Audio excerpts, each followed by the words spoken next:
관세 협상 결과를 우리 신윤규 대표는 언제 어떻게 처음 접했습니까?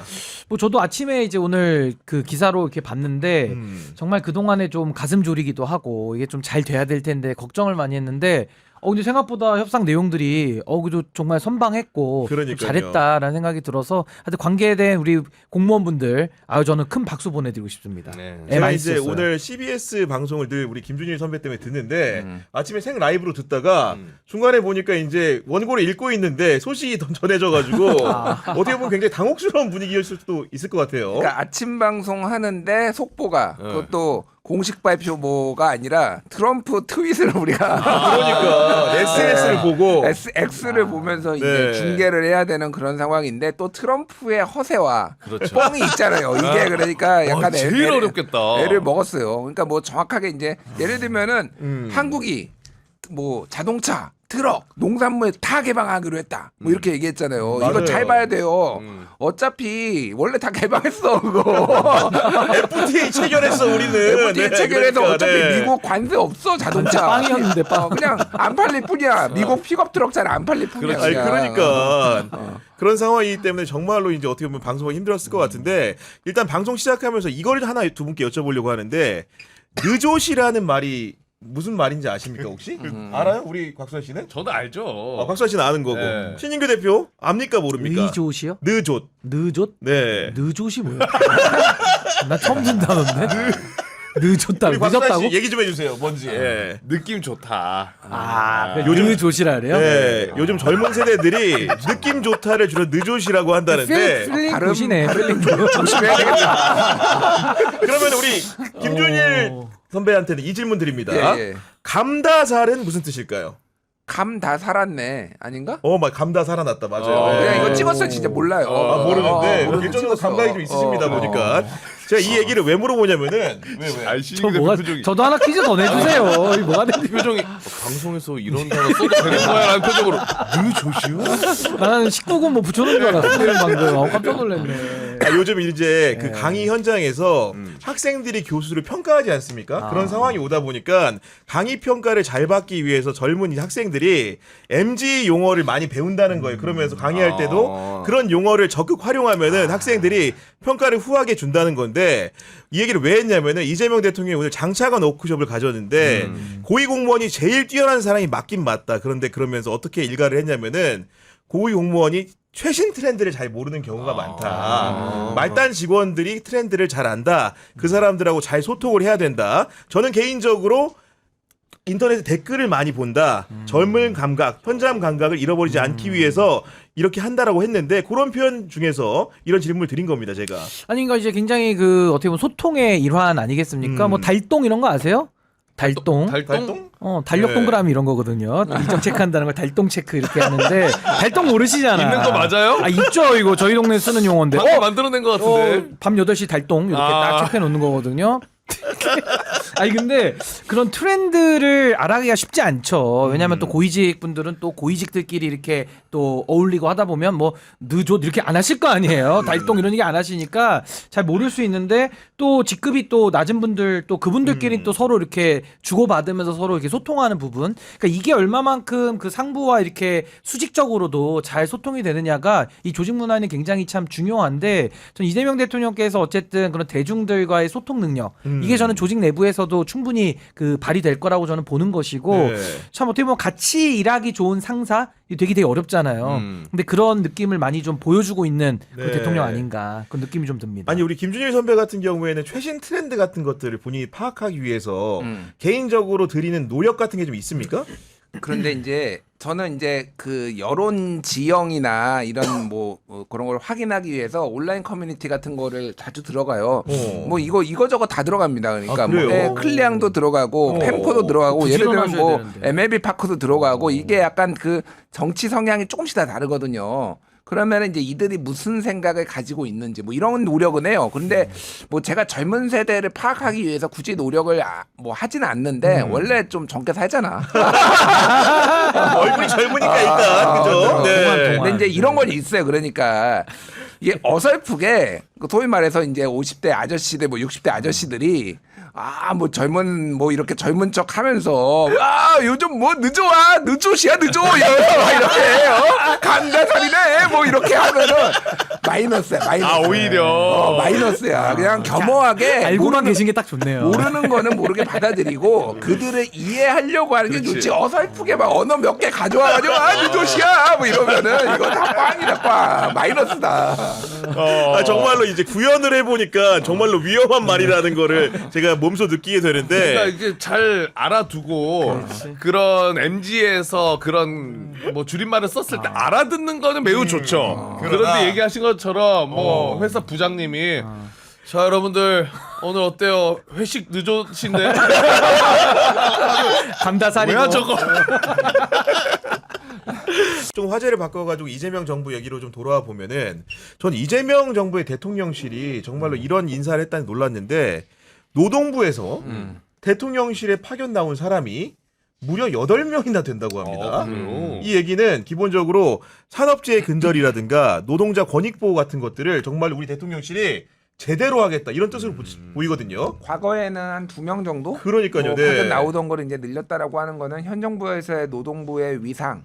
을 이제 우리가 볼 수 있는 거고 지금 산업재해와 관련해서 대통령이 최근 수석보좌관회의나 국무회의에서 얘기한 거 다 치면 한 5번 돼요. 그러니까. 예. 그러니까 네. 계속 얘기를 하고 있어요. 그리고 국무회의를 이제 사상 처음으로 공개도 하면서 이렇게 했단 말이에요. 그러니까 어쨌든 이런 노동의 그러니까 국제적 기준에 맞지 않는 이런 노동 관행이라든지 특히 사람이 죽는 문제에 있어서를 반드시 개선하겠다. 뭐 이런 의지로 보면 될 것 같고 근로감독관도 지금 한 200명 정도 더 늘리겠다라고 지금 하고 맞아요. 있잖아요. 네. 그러니까 실제 그 사실 기업은 어마어마하게 많고 이게 다 목단이거든요. 그래도 더 많이 늘린다고 해서 그걸 다 다닐 수는 없지만 어쨌든 이거는 시그널이에요, 시그널.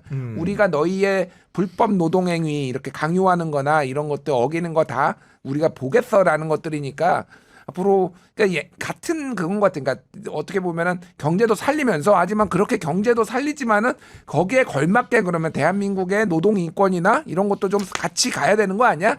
이거를 두 개를 같이 이제 드라이브를 걸고 있다 이렇게 좀 보면 될 것 같아요. 그 국무회의에서 굉장히 언급이 많이 됐고 특히 김용훈 장관이랑 그 불시 점검 잘 나가고 있냐 이런 이야기도 나눴잖아요. 맞아요. 그런데 그 국무회의 다음 날에 어제였는데 어제 김용훈 장관이 바로 갔어요 쿠팡 물류센터 불시 점검을. 맞아, 예. 그래서 그걸 보면서 제가 느꼈던 게 실제로 사업체에서 그리고 기업에서 그 국무회의는 당연히 봤을 거고 대통령이 관심 갖고 있다는 건 알 텐데 불시 점검된 그 불시 점검 관련된 이야기가 나오고 그 다음 날 장관이 직접 나가요 불시 점검을. 근데 대통령이 그 국무회의에서 저도 언제 한번 같이 갔으면 좋겠어요라고 했으니까 이거 자칫 우리가 대비 안 해놓으면 대통령이 갑자기 와버릴 수도 있다. 그때 실수할 수 있어. 그때 실수할 수 있으니까. 그래서 예방 차원이 좀 잘 돌아가지 않을까라는 생각이 들어요. 아니 근데 그 노동부가요 그 동안에는 사실 그 노동자들의 권익을 그렇게 대변한다는 인식이 없었어요. 맞아요. 보통은 관료들 우리가 내지는- 고용부라고 부르잖아. 그러니까. 예, 아니면 네. 내지는 그냥 뭐 또 교수들이나 이런 사람이 와서 그냥 거쳐가는 자리니까 뭐 이런 말하면 죄송하지만 그냥 이렇게 조금 주목받지 못하는 또 그런 장관 자리로 김문수 봤었고 왔다 가는 자리. 뭐 그렇죠. 아니 근데 그럴 만도 했던 게 사실은 정부 부처의 힘을 말하려면 외청의 규모가 굉장히 중요해요. 그러니까 기재부가 힘이 센 이유 조달청, 관세청, 국세청, 외청들이 있잖아요. 그렇죠. 법무부도 네. 검찰청이 있고 행안부도 경찰청이 있고 이게 굉장히 중요한데 농림부도 외청이 2개나 있습니다. 그리고 환경부도 기상청이 있고 근데 노동부는 이제 그런 외청은 없다 보니까 노동부 자체만의 조직이라 작기도 하고 여기 이제 사실은 그 근로감독관들 사실은 거기 이제 특사경이니까 그 힘 하나밖에 없는 건데 지금은 소년공 출신의 이재명 대통령 그리고 김용훈 장관도 노동부 장관입니다마는 산업 현장에서 있다가 임명이 된 장관이잖아요. 그러다 보니까 이 산업재해에 대해서는 사망자 제로를 만들자. 이거는 거의 뭐 정부에서 가장 먼저 지금 놓고 맞아, 하는 1번 국정과제야 1번 보니까. 국정과제로 거의 네. 올린 느낌이에요. 근데 그건 너무나도 필요하죠. 대한민국의 위상에 맞지 않게 왜 대한민국에서 왜 이렇게 후진국 같은 증상들이 자꾸 나오느냐. 이걸 갖다가 지금 이재명 대통령이 아주 천착해서 풀고 있기 때문에 저는 앞으로도 이 노동부의 위상 정말 명실상부하게 노동자들의 인권과 권익을 네. 보장하는 그런 부처로 거듭날 것 같고 힘도 어마어마하게 실릴 것 같아요. 제가 볼 맞아요. 때는. 그런 부분들이 좀 있는 건데 저는 오히려 거꾸로 우리 공무원들의 노동 인권은 보장받지는 못할 것 같다 이런 생각이 드는 게 오늘 이제 장차관 워크숍에서도 이재명 대통령이 말하기를 일주일이 정말로 어떻게 갔는지 모르겠다 이런 얘기를 하면서 시간이 제한돼 있다. 그러면서 어떤 충고를 해주냐면은 일을 2배로 제한된 시간에 하면은 여러분들이 2배로 시간이 늘어난 것 같은 거다. 이런 식으로 하니까 이제 공무원들이 빵 터지는 거예요, 거기서. 일을 2배로 열심히 하면 된다, 우리가. 시간은 적지만. 그러니까 이빨이 빠지는 거예요. 그래서 오히려 대통령실 들어간 정치인분들이 이거 정치 보복인가? 너무 힘드니까 일을 너무 많이 하니까. 보석같이 복된 일입니다. 보석같이 복된 일이에요. 보석같이 복된 일. 국민을 위해서 봉사하는데 그렇죠. 복된 일입니다. 그러니까 이게 시간이 그렇게 중요하잖아요. 사실은 그 정도로 일을 많이 해야 되는데 그 와중에 그 최동석 임사영 시처장 눈치 없이 이거 제가 이거 철학적으로 말입니다. 이걸 막 주저리 얘기하니까 대통령이 보기에도 빡친 거지. 뭔 얘기하는 거지 지금 저게. 눈치는 좀 챙기셔야겠더라고요. 그러니까요. 네. 그런 좀. 생각이 좀 드는 거고 또 이제 보니까 여러 가지 노동인권만 중시하는 게 아니냐 이런 말이 나오니까 기본적으로 기업을 위해서도 해줄 일은 해주겠다.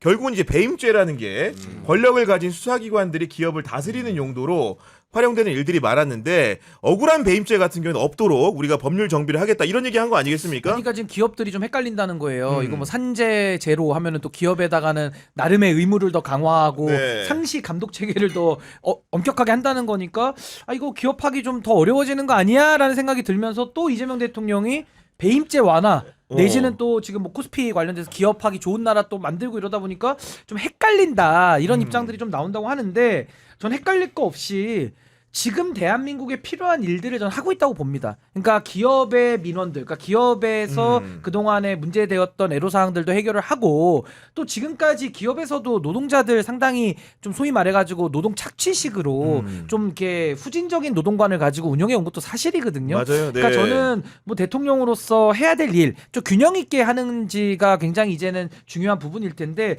하여튼 기업의 이런 민원들을 또 처리하기 위해서도 또 대통령이 불철주야 또 애를 쓰고 있으니까 네. 아마 이런 부분들도 기업 그 관리하시는 분들은 또 앞으로 효능감 느낄 날이 오지 않을까 싶습니다. 그리고 배임죄 같은 경우에는 이재명 대통령 본인 스스로가 겪은 부분도 있는 것 같아요. 왜냐면은 대장동 사건을 검찰이 이제 조사하는 과정에서 본인 스스로는 이재명 대통령 스스로는 이게 공익사업 중에 모범이다. 내가 적극적인 행정을 해가지고 어떤 시와 시민들을 위한 일들을 했는데 그게 나중에 보니까 마치 이제 그 시라든가 시민들에게 손해를 끼친 형태로 검찰이 곡해를 하는 과정 이런 데 대한 반감도 좀 있기 때문에 배임 혐의라는 것 자체가 약간 귀에 걸면 귀걸이 코에 걸면 코걸이 이런 생각 하는 것 같습니다. 보니까. 그러니까 배임죄가 좀 애매한 부분이 있어요. 그러니까 이게 회사에 손해를 끼치거나 뭐 어디에 손해를 끼쳤다라는 거잖아요. 그러면 지금 이번에 이제 상법 개정안이나 뭐 집중투표제 그리고 감사도 이제 선임 좀 이제 소액주주들이 선임할 수 있고 뭐 기타 등등 이렇게 되면은 소송이 이제 많이 증가할 것이다. 배임으로 다 걸 것이다. 만약에 이를테면 자사주를 매입을 한다든지 뭐 이런 것들이 굉장히 우려가 있는 건 사실이거든요. 그래서 이거를 그러니까 쉽게 저는 이렇게 해석을 했어요. 그러니까 뭐냐면은 배임죄도 완화해줄게. 근데 니들 맘대로 하라는 게 아니라 글로벌 이거를 다 법정으로 가거나 소송으로 하지 말고 좀 글로벌 스탠다드에 맞게 알아서 너희들도 재개도 너희도 좀 더 이렇게 하고 그런 것들이 이제 여기에서 얘기하는 상법 개정안이라든지 뭐 자사주 무분별하게 매입해가지고 다 들고 있고 그걸로 회사 돈으로 자기 경영권 방어하고 네. 이런 것 좀 하지 마. 그러니까 서로 좀 신사적으로 하자. 약간 이런 느낌이거든요. 그러니까.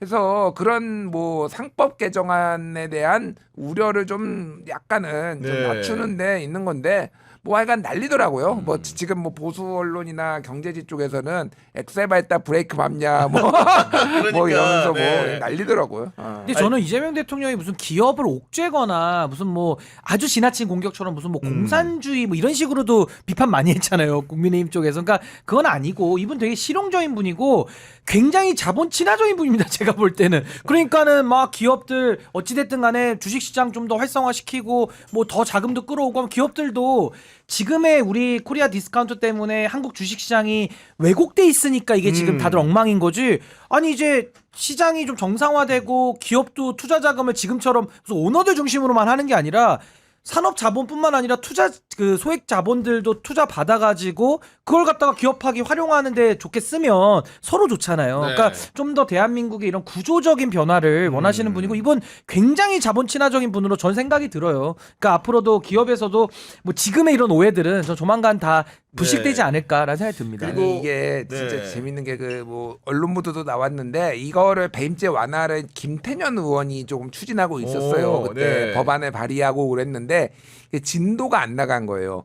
그래서 그 언론 보도에 따르면은 대통령실 고위 관계자가 당에서 배임죄 문제는 총대를 매는 사람이 없다. 그러니까 이게 민주당의 또 열성 강성 지지자들이 보기에는 봐주기 기업들한테 아니야? 봐주기 네. 아니야? 빠져나가게 하는 거 아니야?라고 하니까 대통령이 직접 나서가지고 배임죄 이거 완화해야 된다라고 지금 총대를 매준 거구나. 그러니까 대통령이 네. 매준 거예요. 그러니까 그리고 그러네. 약간 답답해하니까 왜 이거 같이 가야지라고 하면서 이렇게 지금 이렇게 된 상황이 그러니까.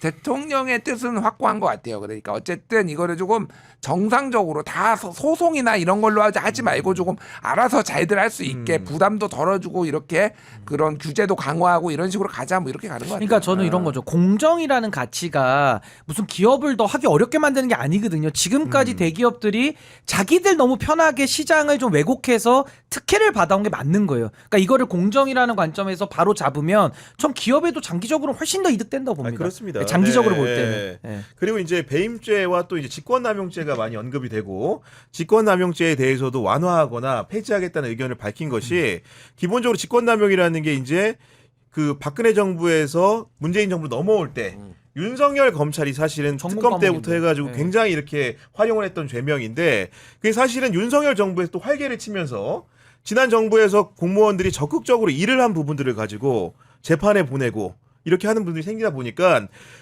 공직사회가 굉장히 이렇게 그렇죠. 복지부동을 넘어가지고 이재명 대통령 표현대로라면 낙지부동이라고 딱 붙어서 아무것도 안 한다는 거 아닙니까? 오늘 같은 경우에도 이재명 대통령이 전화로 하면 녹음해놓고 아니면 비망록 쓰는 게 유행이라고 한다. 이렇게 해서 무슨 행정을 하겠냐. 직권남용, 남용을 막기 위한 장치를 만들겠다. 이렇게 말을 한 겁니다, 지금. 그러니까 직권남용 말씀하셨다시피 이게 윤석열이 다 걸었는데 그때 뭐 이렇게 많은 분들이 또 그때 특검 박수도 보내고 국정농단 그랬는데 이게 대부분 다 무죄 나왔어요. 이게 뒤에서 이제 챙겨보신 분들이 없어서 그런데 직권남용으로 그때 걸었던 거 대부분 다 무죄가 나왔거든요. 그렇죠. 네. 원래 직권남용이 사실은 되게 민감한, 그러니까 걸기가 어려운 거예요. 그러니까 이거를 되게 입증하기가 되게 어려운 부분이 있고 어디까지가 남용이냐 이거에 대해서 이제 의무에 없는 일을 하게 한다든지 막 이런 거 어려운 부분이 있어서 말씀하셨다시피 이게 이제 직권남용으로 너무 무분별하게 실제 직권남용이 있는 거는 그거는 걸어야 되겠지만은 다 걸어서 이거를 좀 행정이 됐든 정치인이 됐든 이거를 옥죄는 거는 저도 좀 그만하는 게 맞겠다 그 생각이 들어요. 그러니까 네. 결국은 윤석열 금지법을 만드는 마음으로 이 윤석열 직권남용이라는 금지법. 거 그렇죠. 네. 직권남용을 가장 재미 본 사람이 윤석열 사단, 그렇죠. 윤석열 한동훈 다 이 라인들이에요. 그게 지금 정권 바뀌고 검찰 요직들을 다 차지하면서 특수부 천하를 만든 사람들이거든요. 그래서 저는 이 부분에 대해서는 이재명 대통령이 확고하게 어떻게 보면 정치 보복 수사의 가장 큰 피해자거든요. 네. 그러다 보니까 이제는 정책 감사 같은 것도 중단하고 공무원들이 소신 갖고 일할 수 있게 해야 된다라는 그 의지고 전 이게 하나 더 중요한 게 우리가 그동안 정치 사망 상태를 너무 많이 겪었어요. 그렇습니다. 정치를 네. 이제 복원하겠다. 저는 그 의지로 받아들이고 굉장히 좀 유의미한 변화다 이렇게 봅니다. 네, 알겠습니다. 저희가 마지막으로 이제 설문조사 결과 좀 소개해드리려고 하는데요. 그 토요일에 파리 전당대회, 민주당의 전당대회 당대표를 뽑는 선거가 열리는데 여러분들은 누구를 지지하십니까? 저희가 물었습니다. 1번 박창대, 2번 정청래, 가나다 순인데요.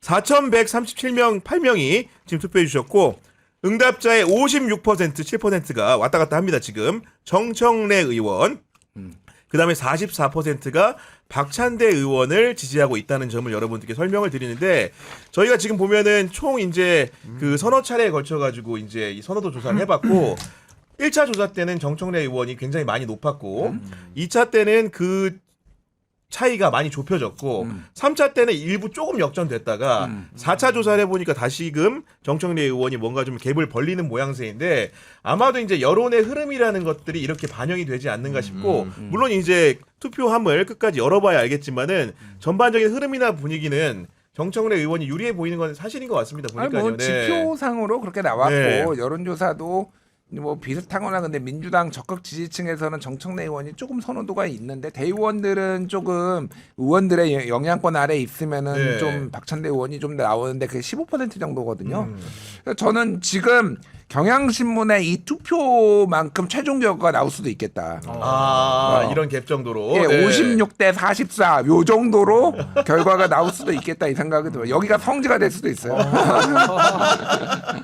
알겠습니다.